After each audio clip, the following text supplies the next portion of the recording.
Ben Tenikeci Ahmet Usta. Ben burada yaşım 52. Aşağı yukarı ilkokul 3. sınıftan beri dede mesleğini icra etmekteyim.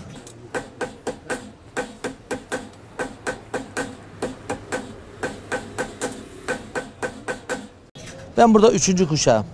Daha önceleri süt güğümleri, şerbetçi tulukları, efendime söyleyeyim çamaşır kazanları, süt güğümleri falan icra etmekteydik. Şimdi mesleğimiz gitgide yok olmayla yüz yüze karşı karşıya.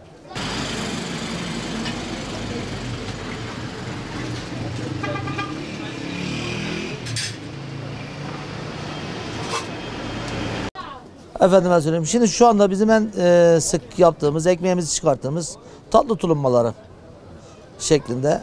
Semaver falan. Semaver üretiyoruz, evet.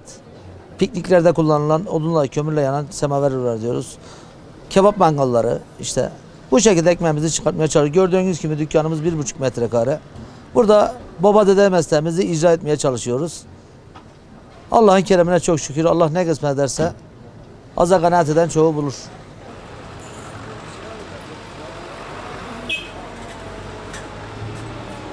Bu dükkan 1946 yılında benim rahmetli dedem tarafından alınmış. Dedemizden babamıza, babamızdan da bize.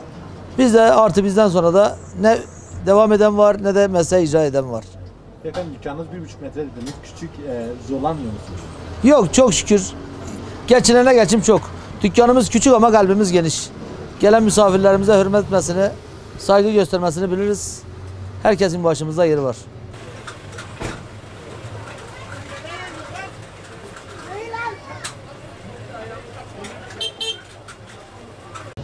Tenikecilik bundan bir 40-50 yıl önce plastiğin hayatımıza girmezden önceki yıllarda en popüler mesleklerden bir tanesiydi.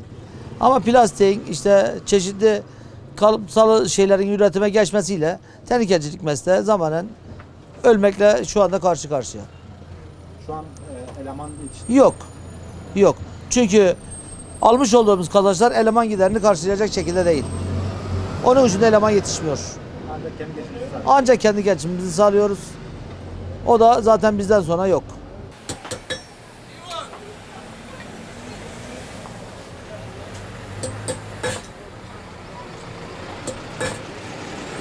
Severek yapıyoruz.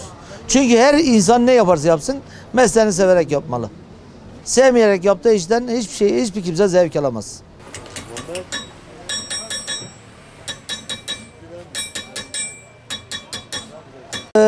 Dükkanımıza da yapıyoruz.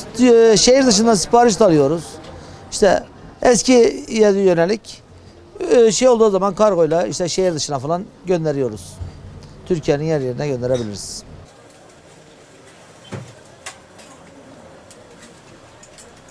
Çünkü fabrikasyon olmadığı için hepsi el emeğiyle ancak bu kadar. O da ancak kendi geçimimizi sağlayacak şekilde.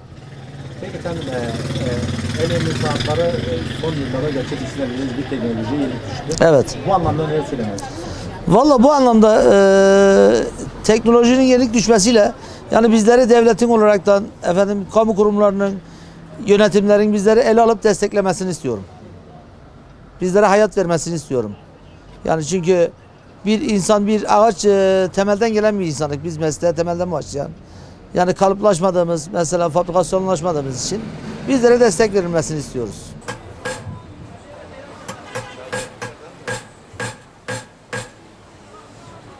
Peki şu an Gaziantep'te kaç tane tenkeci ustası var? 2 tane.